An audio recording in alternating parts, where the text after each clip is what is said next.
تیسری جو شرط ہے مقدمات نماز میں سے جس کو نماز سے پہلے خیال رکھنا ضروری ہے وہ ہے طہارت. ٹھیک ہے.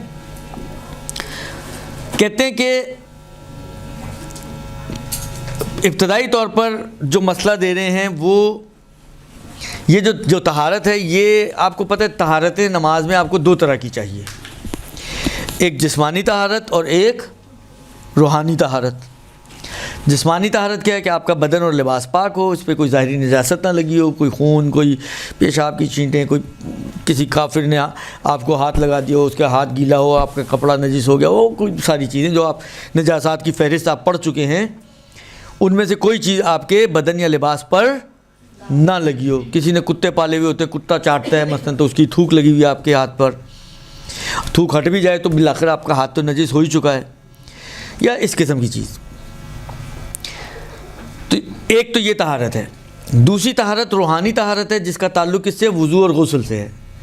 ابھی جو ہم بات کر رہے ہیں وضو اور غسل تو ہم پیچھے پڑ چکے ہیں، یعنی اب آپ کی کلاس میں میرا خیال ہے نہیں آیا، لیکن جہاں ہم ہیں اس وقت وہ اس سے پہلے کا مرحلہ ہے وضو غسل کا. ابھی جو مرحلہ ہے وہ ہے ظاہری طہارت کا، کہ بدن اور لباس آپ کا ظاہری نجاستوں سے پاک ہونا چاہیے. یہاں تک کہ آپ کے بال، آپ کے ناخن، یعنی بدن میں، کیونکہ دیکھیں بعض جگہوں پہ بال اور ناخن جو ہے نا، کیونکہ ان میں روح نہیں ہوتی تو کچھ جگہوں پر کچھ ایکسیپشن ہیں. مثلا فرض کریں جس سے حیوانات میں یہ بات آتی ہے کہ اگر کوئی حیوان مر جائے، طبیعی موت مر جائے، بکرا، تو اس کا بدن نجس ہے، لیکن اس کے بال، ناخن جن میں روح نہیں ہوتی وہ پاک ہے.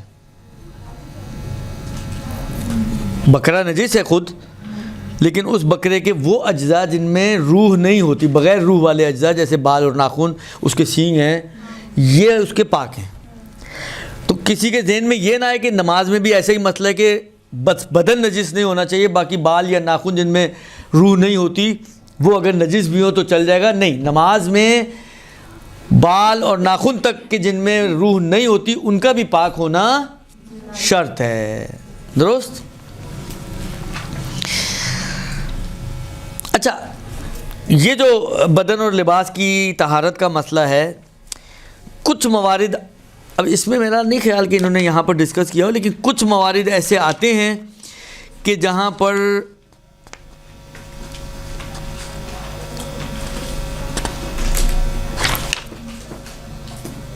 خیر وہ ابھی آگے آ رہے ہیں، چلیں آگے دیکھیں گے اس کو. خیر، تو ابھی جو بات ہے وہ یہ ہے کہ انسان کا بدن، ظاہری بدن اور لباس جو ہے وہ پاک ہونا چاہیے.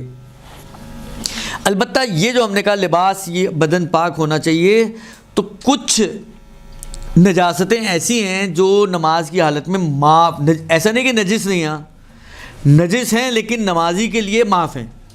مثلا آپ کے بدن پر تھوڑا سا خون لگا ہوا ہو، آپ کے بدن پر تھوڑا سا خون، یہ جو پور ہے نا انگوٹھے کا، اس سے کم خون، بعض اوقات ہوتا ہے مثلا آپ نے جڑ کھینچی کوئی ناخن کی، کھال، خون نکل آیا. اب وہ خون کتنا ہوتا ہے؟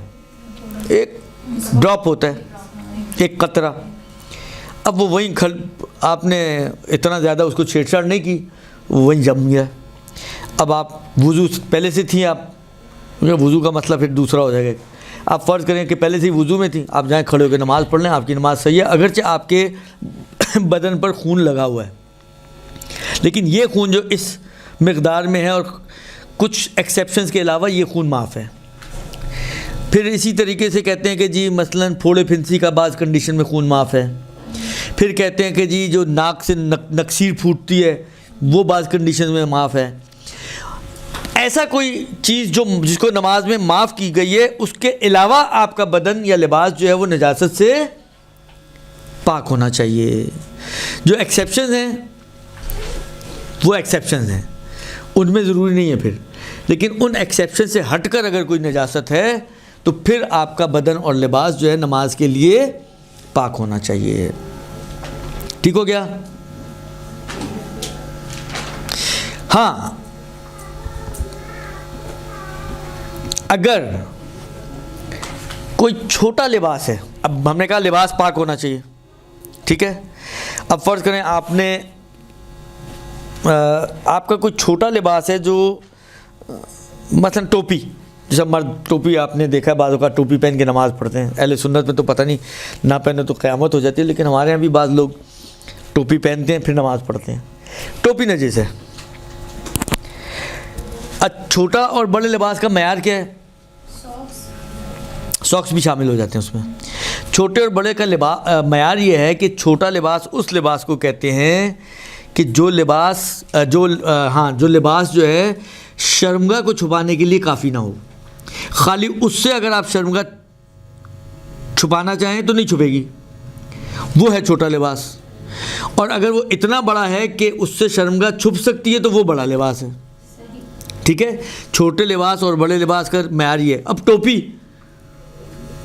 ساکس، یہ وہ چیزیں ہیں کہ جن سے بے تنہائی اگر یہ ہو آپ کے پاس تو یہ شرمگاہ چھپانے کے لیے کافی نہیں ہے، تو یہ ہو جائے گا چھوٹے لباس۔ اگر چھوٹا لباس نجس ہے، مثلا اس شخص کی ٹوپی نجس تھی، یا مثلا فرض کریں آپ لوگ بھی جرابیں تو آپ لوگ بھی پہنتی ہیں، آپ کی جراب نجس ہے، درست، تو اس میں نماز ہو سکتی ہے، مگر بشرط ان کے یہ چیزیں مردار سے بنی ہوئی نہ ہو، کیونکہ مردار بھی نجس ہوتا ہے، یہ وہ مردار والی نجاست نہ ہو۔ ایک نجس عین ان کے اوپر کوئی اجزاء مثلا فرض کریں کوئی نجس عین کا جز اس کے اوپر جو معاف ہے ان کے علاوہ نہ ہو، اور جیسے مثلا کتے کا یا سور کا کوئی مثلا فرض کریں چیز اس کے اوپر لگی ہوئی نہ ہو، البتہ اس میں احتیاط واجب ہے۔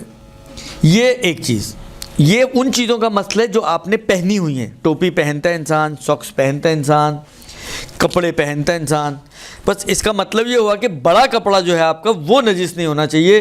چھوٹا کپڑا اگر کسی کا نجس ہے تو اس میں یہ جو ہم نے کہا کہ میتا مردار نہ ہو اور نجس العین کے اجزاء وغیرہ نہ ہو تو وہ پھر وہ معاف ہے۔ ایک اس سے ملتا جلتا ایک مسئلہ آتا ہے کہ نجاست آپ نے پہنی ہوئی نہیں ہے، اٹھائی ہوئی ہے۔ مثلا آپ کا رومال نجس ہے، وہ آپ کی جیب میں پڑا ہوا ہے، رومال پہنا ہوا تو نہیں ہے نا آپ نے، ٹوپی کی طرح اور جرابوں کی طرح تو نہیں ہے رومال، رومال کو آپ نے اٹھایا ہوا ہے، آپ کی جیب میں پڑا ہوا ہے۔ یا بعض اوقات اب اس کی مثالیں میں اگر مزید دینا چاہوں حمل نجاست کی، کہ نجاست اٹھائی ہوئی ہو، مثلا فرض کریں بعض اوقات بعض آپ کو ٹیسٹ کروانے کے لیے مثلا یورین ٹیسٹ ہے، اسٹول ٹیسٹ ہے، وہ ڈبی دیتے ہیں، آپ گئے وہاں پر مثلا فرض کریں بھی لیب بند تھی، اذان کا ٹائم، جمعے کا ٹائم تھا، سب کچھ بند تھا، آپ نے جیب میں رکھی اور نماز پہ کھڑے ہوئے۔ اب یہ نجاست آپ کے نہ بدن کو لگی ہوئی ہے نہ لباس کو لگی ہوئی ہے جن کو آپ نے پہنا ہوا ہے، بلکہ آپ کی جیب میں پڑی ہوئی ہے، درست، تو اس میں کوئی قباحت نہیں ہے، اس میں نماز ہو سکتی ہے۔ نجاست اٹھانے میں کوئی مشکل نہیں ہے، ہاں بس یہ خیال رہنا چاہیے کہ یہ نجاست آپ کے بدن یا لباس کو آلودہ نہیں کرے گی۔ ٹائٹ بند ہے، فرض کریں وہ ڈبیا تھی وہ لیک ہو گئی جس میں مثلا یورین تھا انسان کا، اور وہ آپ کے کپڑوں کو لگ گیا تو وہ پھر الگ مسئلہ کہانی ہو جائے گی۔ لیکن اگر یہ بعض اوقات ہوتا ہے ڈبی میں ہے، ڈبی تھیلی میں، اور اس کو اچھی طرح شاپر پہ ٹیپیں شیپیں لگا کر آپ نے جیب میں ڈال دیا، اب اگر وہ کوئی قطرہ ٹپکے گا بھی تو وہ آپ کے کپڑوں تک نہیں آئے گا۔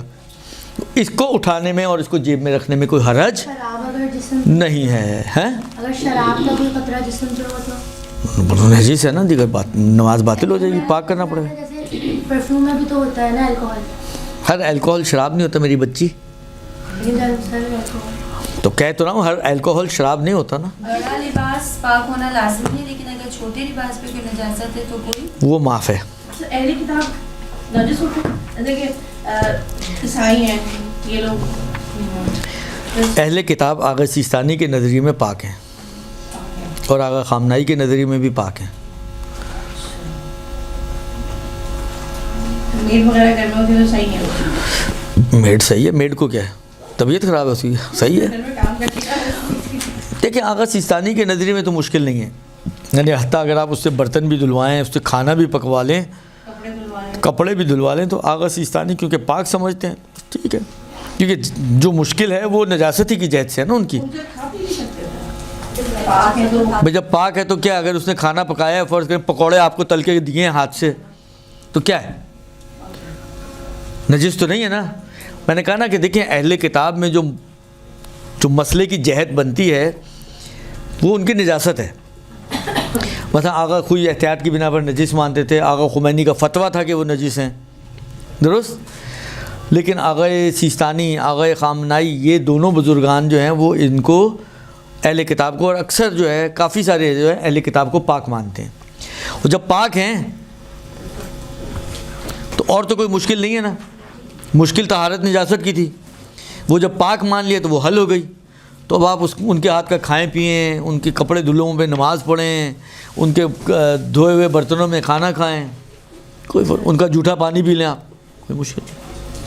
درست. صلی اللہ علیہ وسلم.